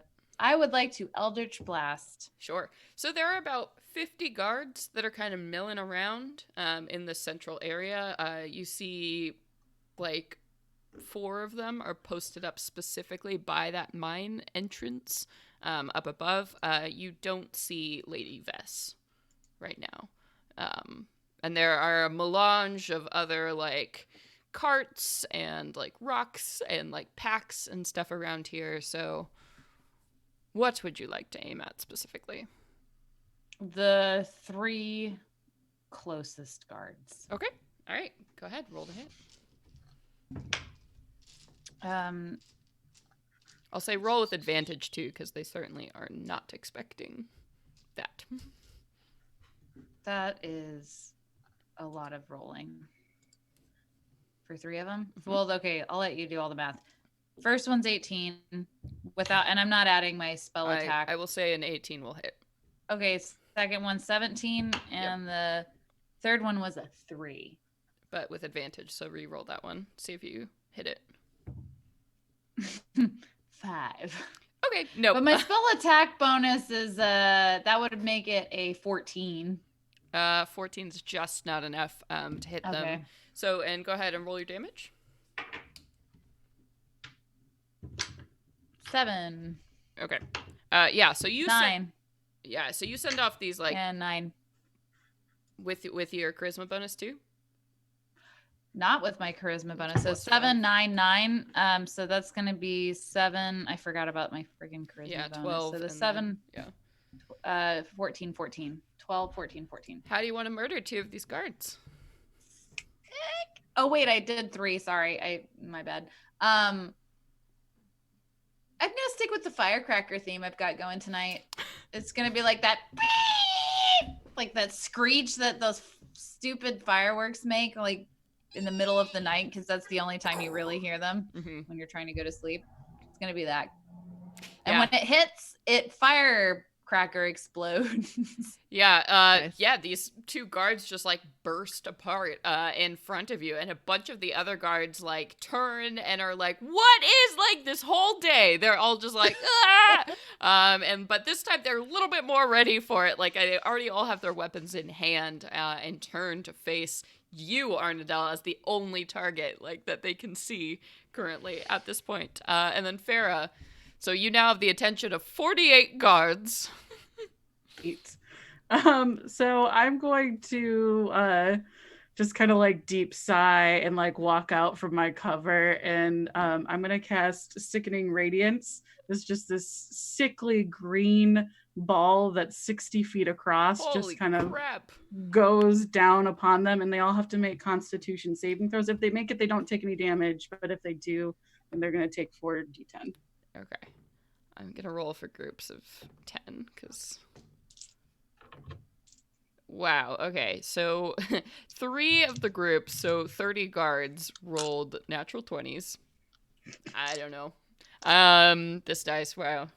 Joe made it, so everybody should follow him on Twitter. He makes it's dice so that are pretty. broken. Okay, so 3 of them rolled natural 20s, and 2 groups failed. All right, so those people are going to take 9, 14, 18, plus 5. So 23 points of radiant damage. To the people who failed? Yeah. How do you want to kill 20 people? How does that happen? Oh god, this is so bad. This is I like, know. this is murder. Oh my This god. is some high level murder. Yeah, she just kind of like, she does it, and like the ball almost like kind of like sluggishly and grossly goes down, and it's like watching slow motion as like a foot steps on something, Yeah, and just- she's just like, oh, Oh god, yeah. It's like stepping on a cockroach. Ugh. It's almost worse. Like just Yeah. stepping on it, and you're like, no. Yeah. All right. So Farah just murdered 20 people who had families, Mhm. children. Oh Mhm. yeah. And she just looks at like back at her party. She's like, we don't talk about this after today. God, what happens to the ones who did pass? Does anything happen? Nothing happens to Okay. them. Just if anybody's invisible amongst them, they're not. Word. So All right, and then Saye, we move to you as 28 guards are horrified looking on what has just happened. Yeah, I'm a little horrified myself. And I need to get myself in the headspace of what's happening right now. I wasn't prepared for so much battle. Wholesale murder. So Yeah. much murder. I'm gonna just. Is there anyone really close to me? Does anyone look like they're coming for me? Because I'm dressed in my robe. No, at this point, I mean, they've all just like turned to observe what's happening here, so nobody has like had a chance to even run forward yet. Mm-hmm. I kind of want to go find Kara. Take this opportunity to do that. Sure, I mean, But I also don't know Yeah. if I should leave my ladies. it's up to you. What you doing? I'm gonna go find Kara. Okay. All right. So you run into this camp here. You are going to be running forward, so you will become a target for them as you run forward. Okay. Yeah. Where are you looking? I'm gonna go to the white tent. Okay. I imagine if they got anyone, it'd be there. Yeah. So you like book, you spend your movement going, you run into this tent. It's completely cleared out. There is a burnt patch on it from where you burnt it. But other than that, it just seems to be crates and barrels and stuff. All right. And then we move to my turn. My turn. So Lady Vess emerges from this tent and like looks at this situation, looks at the bodies around, and just kind of like rolls her eyes, and then like extends a hand towards all of you, and she is casting that. So I need everybody to make a Constitution saving throw, except I'm for gonna Kara. counter spell. Ooh, okay. All right, you need to Mhm. roll. Yeah. So It's a 7th level spell slot. Yeah, that's an 18. Ah! What do I add to that? Just my modifier or my spell Your attack? spellcasting ability modifier. Okay, so yeah, Yeah. that's gonna be 23. Damn. And she like throws down her hand and she's like, why are you doing this? She kind of like yells out to the universe as this is happening. And she's like, guards, just get them, I guess. And they all begin to like run forward at you all. So here we go. Once they start Mhm. their turn in it, they have to make another Oh Constitution my saving god! throw. Okay, I'm gonna roll for the 3 groups again. Okay. 1 made it. Just 1. Just 1. I mean, I'll roll for Oh my it, gosh. but Farrah, you're gonna murder 40 people. I guess 12. D&D is 16, wild, y'all. Wildemount. 26. What? 26 damage? Yep. Yeah, you murdered 20 more people. Wow. This I'm doesn't feel great. gonna do So- some praying. Yeah, so there are 8 guards left after this happens, and they look at the devastation in front of them and throw down their weapons, and like they're running opposite of you, so they're running back towards like the cave. At this point, they're like, "No, thank you." I think Goodbye. we can confidently pass this guilt off to a-hole McGee with his I want to bring down the bear. And we're like, dude, we're just trying to get you out of here. Our mission was you, not all this. Thank you for the bits for murder, chat. So the guards are spending their Murder turn bitch. running now away from you, and they're running back into this like tunnel that's been excavated in the back wall here. And Kara, we go to you. Kara Mouse, you get to make a save. You get Yay! to try. What kind of save is it again? Wisdom saving throw. Alright. DC 19. That's a 13. But I'm gonna use my gift of the past to re-roll that. Okay. Come on, baby. I'm a tiny mouse.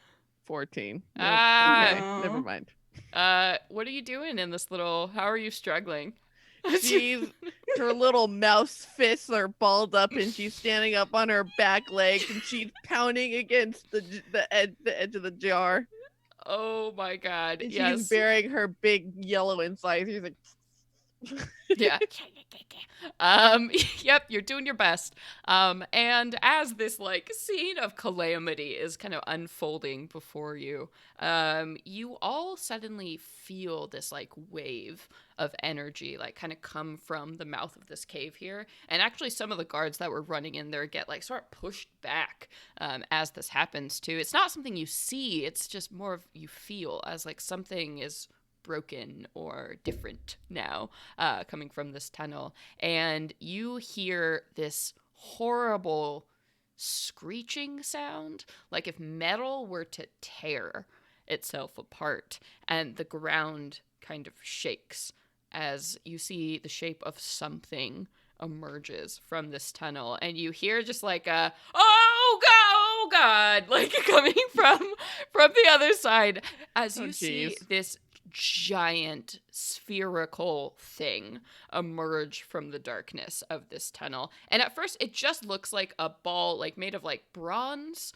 that's maybe like 15 by 15 feet like around, and it's walking, you can see, on these mechanical sort of legs out, and as the sunlight hits this thing and you see like the burnished shimmer all over it, like 10 different appendages just kind of burst out of its body as you see these large like saws whirring on each of its hands, and all of these arms here just pop out in a very menacing way. And you hear Caldax going, could you deal with that?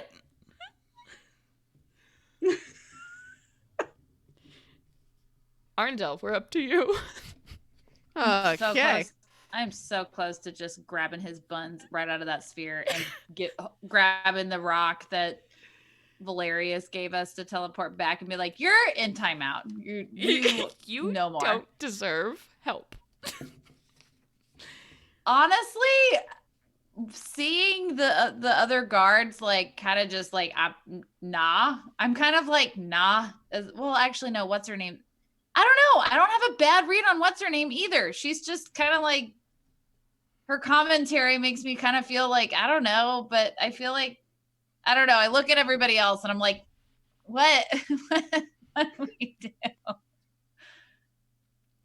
I'm You can asking hold y'all's opinion. You can definitely hold your turn if you'd like, or yeah, feel free to speak. It's a free action. I'm holding my damn turn. And the way that I hold my turn is I just put my arms up like effing over it. Like, oh my god. Okay, and then Farah, we go to you. Farah's like, she's just gonna at this point just like drop her sickening radiance. She's like, it's making me sick at this point. And she's gonna be like, well, I don't feel bad messing up a big giant machine thing, so I'm gonna go ahead and cast Fireball. Yeah, The sure. big giant machine yeah. thing. Honestly, this thing is so big that you can just hit it. Like, you can hit above it and it'll be fine. You don't have to hit anything on the ground if you don't Great, want to. I've done enough killing today. Yeah, we've done enough. All right. Yeah, dexterity save DC 17 from it. Okay. Yeah, nobody ever instructed us to bring him back alive. If we find him dead, that's Valerius fine. We did just say have to if know. he's alive, bring back his report. So Yeah, we don't have to bring him alive. Like, I'm so over his brattiness. 16, 23 plus 10, 33 points of fire damage. as you blast this thing with fire, you see its like metallic shell kind of glows a little bit orange for a moment, but then it disperses as if fire did nothing to this creature. Cool. All right, Saye. There's this big metal creature now that's like emerged from this cave. You hear this guy's voice like yelling like, take care of that. The guards are running in panic from this thing. And you see Lady Vess is like in the middle and she's like turning to face this thing and like pushes up her sleeves and like takes her staff out, prepared to do some battle with this. So the bot thing kind of looks like it's gonna go after them. The bot thing looks like it's gonna kill everyone if it has its way. Mm-hmm. It's just it's all of these whirring arms that are moving to cut down guards in its path, and it's moving forward right now. It's like towards Vess and towards all of you. All right, then I'm gonna use my water whip and I'm gonna try to knock it mother effing prone. Okay. I will say it's big enough that you cannot knock it prone. Oh, really? Yeah. It has to be only one size category larger, I believe. Well, I could still... I can still do damage to it, right? I don't see why not. Okay. Unless it's immune to all damage. It's not. Yeah, because I mean, even if it fails, it'll take 3d10 bludgeoning damage, so... And I don't need to make a roll to smack it. If it saves, I don't think anything happens, right?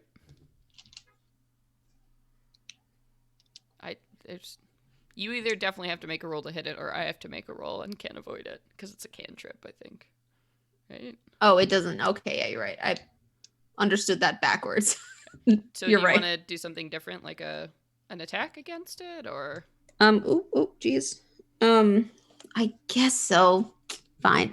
I'll take out. Fine, use my new weapon. Yeah, fine. I'll do something cool, I guess.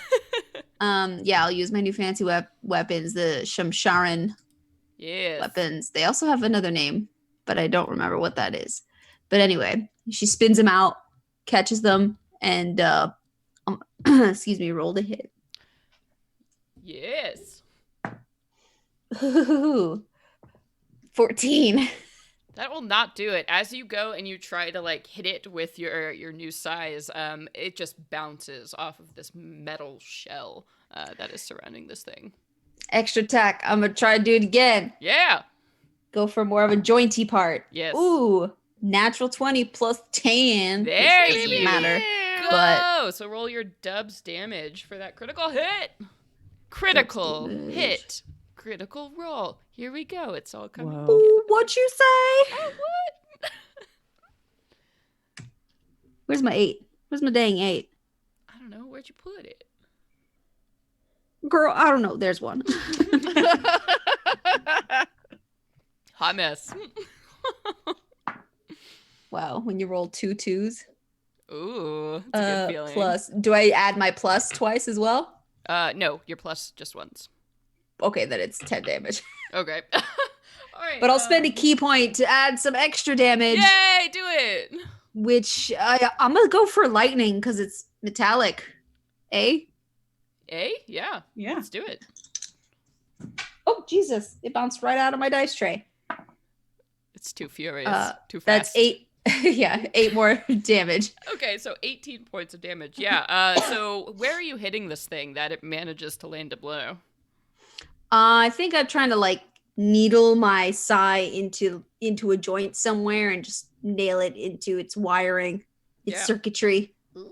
Yeah, you get it up in there, like right in that place, like where one of its leggies come down, and you're like jam right up in there, and yeah, some wires and like sparks like shoot out as you hit this thing.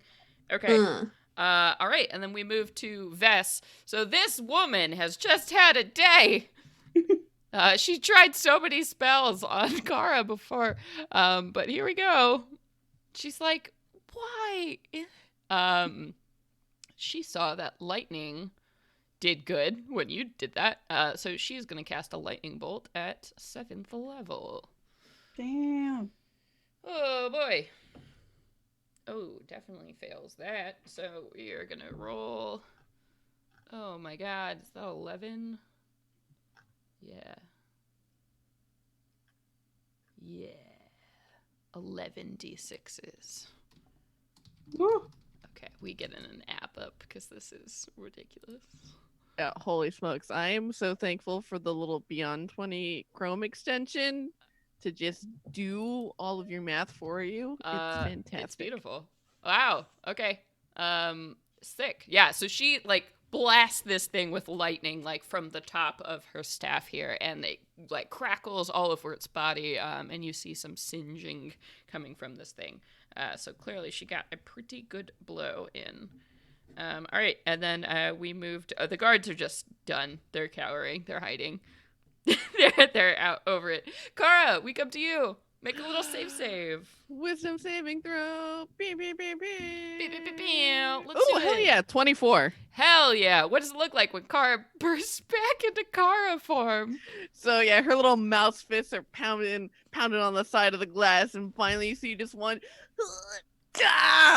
and then you see the little mouse fist quickly just like transmute into big Kara fists as you burst out of this Like shattering jar. glass all around you as you pop out of this bell jar triumphantly. Exactly. Hell The yeah. lid of the jar is still on the top of your head. Yeah. It's like jammed in her curls. You know what? That was awesome. I'll give you an action. You do you. What are you doing, Kara? She is then she's been a mouse for far too long, and so Yes. she uses her bonus action to rage, Yeah. and I'd be then angry too. she is going to is Lady Vess within sight. Yeah, sure, because Lady Vess is currently like fighting this thing. So like right outside the mess hall, like tent flaps, you can see her doing battle with this giant thing that appeared. Oh yeah, Kara sees like the back of her head and is just so full of fury, runs up to her, unsheath her swords, and just right at the back of her. Ooh, all right. She gonna attack. Yeah. That's a 21 to hit. Oh yeah, that hits a mage. Oh, it sure do. Sure do. That And the fancy is- robes. That Yeah. is 23 damage. Ooh, yeah, you get a huge like club in her back here. She is not expecting it whatsoever. And then she's gonna attack again Yeah, no, I forget. with a 24 to hit, Yeah, no, that's Oh good. my You god. just keep with going. another 23 damage. Oh boy. Oh my god. She is bleeding so profusely. Oh god! Anything else? No, that's Kara's turn. So you do a big chop as this happens, and she like looks over her shoulder and is just like just so mad over the course of everything that's happening here. All right, and then we jump to, let's see, Caldex. What are you gonna do, buddy? Are you gonna help? Doesn't seem like the type. Yeah, I was gonna say he's not the helping Yeah, sort. he's It busy. seems like. Okay, and then Arnadal, we bounce back up to you. So Brittany, just in time for your turn. So you see Kara has suddenly appeared from a tent and like is wailing on this mage. And then there's this big thing here, and Caldex has still not made a reappearance.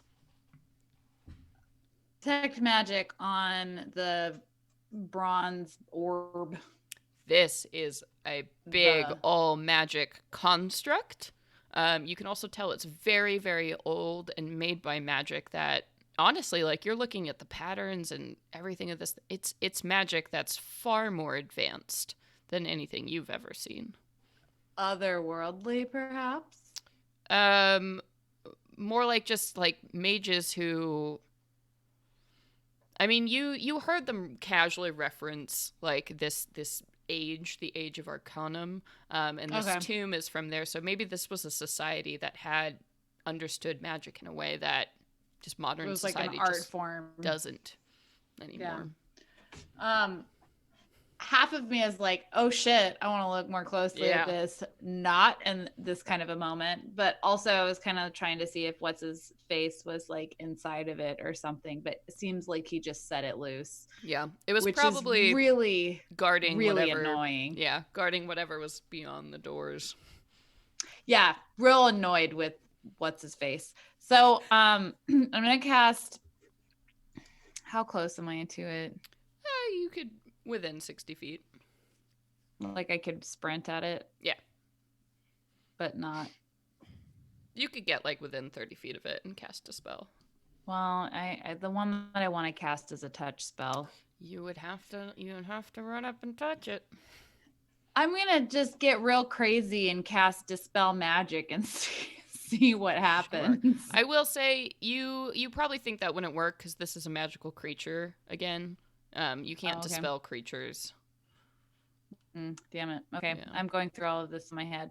Well, then I'm gonna turn. I don't necessarily. I see that Kara's attacking what's her face, but also I'm kind of like she might be the only thing that can help us with this stupid thing.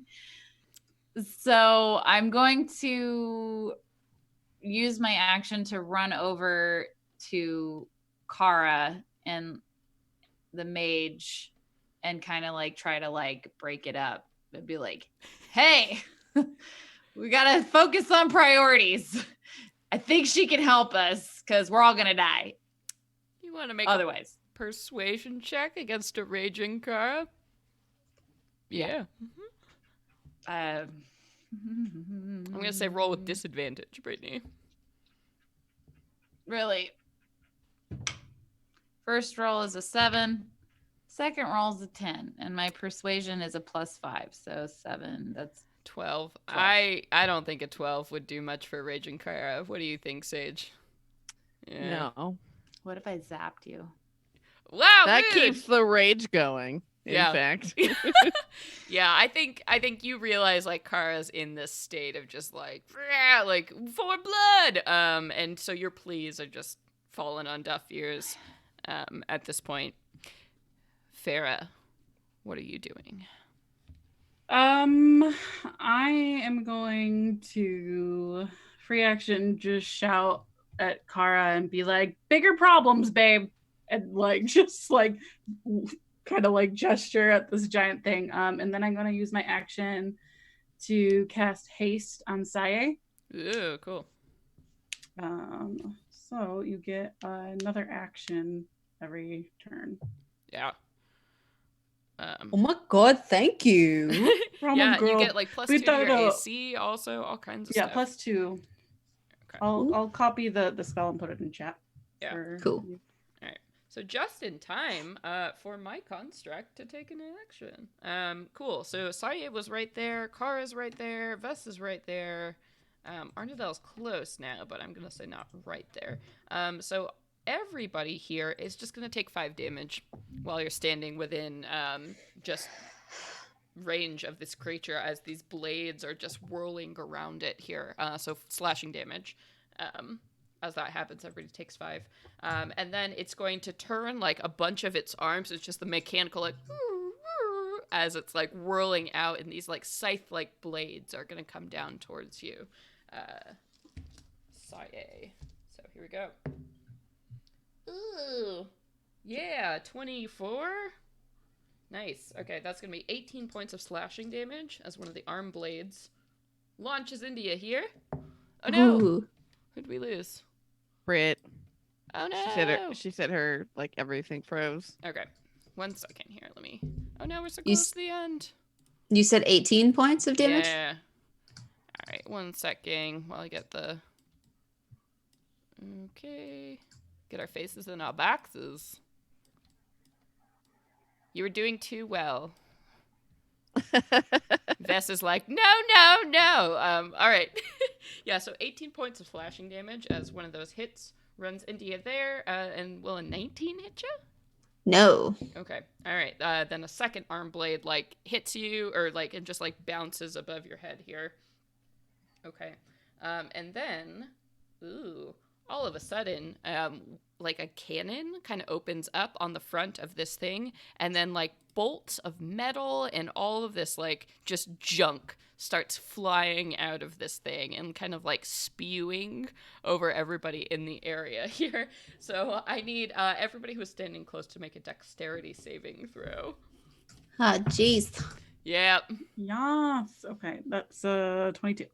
Okay. Thank you so much for this haste. It came just in time. Yes. Well, that was a 10. natural 20. Oh, good. Okay. Well, the 10 won't do it. So I think just the 10 is going to be affected as you take 21 points of piercing damage as shrapnel just like spews out of this creature. It just showers upon everyone. Oh, sorry. I have advantage. Then do it. Roll. Do the thing. Roll Do we your take half damage if we made it? Oh, that's only a 13. Okay, it's still garbage. Yeah, no, that's not gonna do it. Yeah, so you just you get peppered in all of this like pile of junk as it comes in here. All right, and then Saye, we come to you. Ooh, okay. I want to shout first towards the cave. What the hell is taking so long, man? You're never gonna believe what's in here. It's amazing.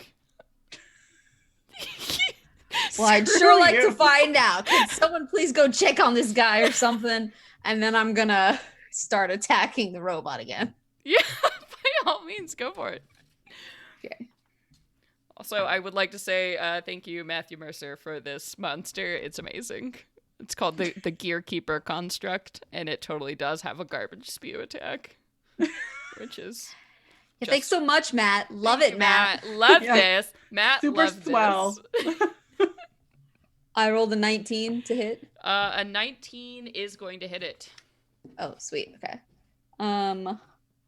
That's gonna be plus, I think, 6. Wrong dice, of course. Ooh, plus 12 damage, Heck yeah. and then another attack. That's a 29 to hit Ooh, yeah. with 15 damage. Ooh, no. Things are crazy cool. Yeah. New weapons, Venture Maidens Patreon. Check them out. New weapons, so fancy. So good. And then I'm going to also use my gift of the present Heck and yeah, get do it another again. round. Yes. Mhm. Oh, also with haste, you have a Yeah. third attack. So just go ahead and do that one more right now. All right. Well, I rolled a natural 20. Saye, what the hell? All right, go. Go, That do is do murder. Amazing. It's a machine, so it's not murder. 16 more damage. I did roll twice. Wow. And now my second attack for that round Or I guess my first attack of the new round. Yeah. No, you got 3 attacks. Go. You 6 attacks. Oh, well, that was a natural one, so this Okay. one just completely bounces off of Yeah. its No. bronze hide. Yeah. You cut off a piece and it fell just at the wrong time. I rolled another one, so this cool streak is coming to a swift end. Oh no. Yep. Okay. And then 15 to hit. 15 will not do it. All right. Yeah, but so you get a bunch of good hits in here, and maybe you're so fast that it freaks you out too. So like on your second round, you're like, I don't know. As like gravity is just keeping you going. It's like, what's his name? Animal from the Muppets. It's his hands are just so out of control. He doesn't even know what the hell he's doing. Yes. Oh god, you're muppeting all over the place. All right, and at this point, it's Vess's turn, and Kara is just there, like wailing on her. She is bleeding profusely. There's this like giant robot in front of her. She's looking around. Her guards are dead, and she just looks at all of you all and is like, I don't know why you're here, but if you ever return, you will pay. And she like taps her staff on the ground, and like in a swirly motion, like the air kind of glimmers, and she disappears. All right. Bye, lady. She is gone, and the guards are just out of this fight. If they haven't been shredded already, they're fleeing off into the barren landscape. And Kara, we come to you. Now that Lady Vess is gone, I done scared her off good. did. Kara sees this giant bronze construct and is like, ooh, that's what I'm gonna hit next, and is going to run up. Oh, shiny. Ah, Yes. I'm gonna hit it. Get the shiny. Oh yes, and so yeah, sword in hand, and she is also going to make her regular attack and then use her war priest feature to use to the blah blah blah words To do a make blah, blah, blah, another yeah. attack. Yeah. Yep. So that is going to be a natural 20. Why does it happen? As well as a 31 Yeah. and a 19. Yep, that Because all of this it. sword is really dumb. Bossed him. Yep. All right. So, oops, natural 20 damage. Yep. Here we go. 8, 15, Uh-huh. 19, Uh-huh. 29, Oh my god. and then from her other 2 attacks Uh-huh. is 8, 11 plus 16, 27. How do you want to take out this gear keeper construct? So yeah, she immediately goes for what extremities it has left until it just goes thunk and crashes on the ground, and with her final stroke just raises up her sword, flips up in the air, and then and plunges it right through the middle of it. Yeah. And as you do so, you just shear this like machine in half, and just sparks and wires just go flying apart as you just devastate this piece of ancient technology, and just bursts around you, and just like in this like scattering of junk continues to flicker, and you hear a voice calling, Caldex calling, seriously, get in here, you should see this. Oh, I hate him. Kara Farrah- immediately starts running off towards the voice. Is like, is that someone else I should kill? Yeah. Because Murder. Yeah, because rage. rage. And I don't think she actually saw Caldex. So Oh no, yeah, you have no idea who this is. so she's like voice. Yeah. Saya and Farah, are you following? Yeah, I think Farah gingerly like picks her way through the corpses, just like, Yeah, like tip excuse- through. You know? Excuse me. And she's like, Carl, wait, no, that's our guy Valeria sent us for, and it's just gonna like kind of try to chase after, I guess, like dashing after her. Yeah. Yes, Kara, you do hear this. I think after she's not in any imminent danger and hears Farah's words, it's like, okay, and we'll drop out of her rage. Yeah. And as you all kind of like run forward into this tunnel here, you do see that there's this larger cave that has been kind of carved out. And there was definitely like some kind of gateway here, but now it's opened up, and you can see like, yeah, these two panels with all of these just ancient symbols on them in no language you recognize have already been thrown open. And there's this large room in front of you, completely made out of stone, and there's a sarcophagus in the center of this room, and yeah, a figure that has been worn away by time, is there clutching a staff to their chest, but above that there's this huge statue of a dragon of some kind that's just like looming over this sarcophagus, and around its neck you see what looks like, it's like if thorns were woven together to form a crown, but it's like completely gilded in gold around the neck of this dragon here. And you see that there are all of these multicolored gems that surround this thing on the collar of this creature. And Kaldax is currently has climbed up onto the back of this dragon and is like fussing with the gold thing, clearly intent on trying to remove it from the statue. He's like, thanks for taking care of that thing. I guess I probably should have suspected that, they would have left behind guards. This is incredible. I mean, it isn't a Luxon beacon, but I think this is one of the vestiges of divergence. He looks around and he's fumbling. No? I'm gonna make a history check. Sure, I'll say you don't. Again, you don't know. He's like, they were artifacts made by the gods and left. But before they left this place, this is an incredible find. Again, not what I was expecting, but this is amazing. Go. You know what? Just tell Valerius you found it, and he'll be super happy. And he goes and he unclasps this thing and puts it in a bag on his waist and kind of hops down off the statue and just looks pleased as can be.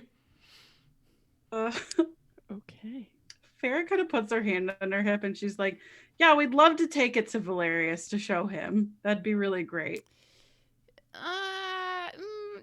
I don't think that was quite the agreement. I think you should just tell Valerius that I found it. Can I insight check him? Sure. To see guidance myself. Okay. 14 plus 2 plus 6. 22. Okay, it's hard to tell, but you feel like he probably isn't telling you the whole truth of the situation. And I just kind of raise my eyebrows and look over at the rest of them. I start kind of closing in on him with my hand out. Yeah, and he's like, well, hey, you want to hold hands? Kind of backs up against this dragon statue. Well, I think there's more that Valerius was expecting to hear from you. We came all the way out here to help you. So why don't you come with us at least? Okay. Yeah, he looks at all of you, and you're covered in gear oil and blood from killing 50 guards, and he's like, okay, perhaps I will step in and just explain to Valerius myself. Just, it'd be good to have a visit anyway. Sure. Sweet. Who's got the rock? I'll take it out. I've got it. Yeah. Are you calling home base? Yeah. Yeah. Hey, Valley, homeboy. We're all finished up here. Oh, fantastic. Is Kaldax alive? Yes, alive and well. Have they retrieved the Luxon beacon? No. There's something else here that is apparently worth something by the gods, made by the gods, some ancient people. Caldax is like a weak smile, like against the. It's like, yes, well, return immediately. Over and out. And you all begin to feel that familiar teleportation as you are taken from the world of Wildemount and return back to your homes. And you have successfully survived another podcast of episode. Congratulations, maidens. Wow. Thank you all so much for delving into the world of Critical Role with me. I have learned so much about all the cool factions and everything happening. This monster we fought is a brand new monster that you can find there. Our friend Caldax was a chronomancy mage, which is, they call it, Dunamancy, not chronomancy, Dunamancy, which is the study of time magic, which is a whole new school of magic that is introduced in this book. There is a lot of really, really cool stuff. So all of you should absolutely either pre-order or make sure to check out the book when it comes out. But thank you all so much for playing. I have been your dungeon master, Celeste Conowitch. Oh no. Brittany Cordero. She'll record it, insert later. Arnadelle was played by Brittany Quintero. So sorry she had to drop at the last minute here, but she is fabulous. Yes, next. Hi, I'm Katie. I played Faravallen, the mistress of murder. Or Dude, you murdered like the 40 tiefling sword. people. I know. Yeah. Holy crap, man. I haven't fought anything that week in so long. Yeah. Commoners, am I right? Yeah. Oh no. Pawns, am I right? God, get good guards. Good, you better level Put up. up a fight. Sounds like it's a you problem. Yeah. Yeah, and I was Nassim, your human monk, Sayanur. And I was your barbarian who refused to submit. No! Yes. Well, thank you all so much for stopping by. We had a great turnout in the chat tonight.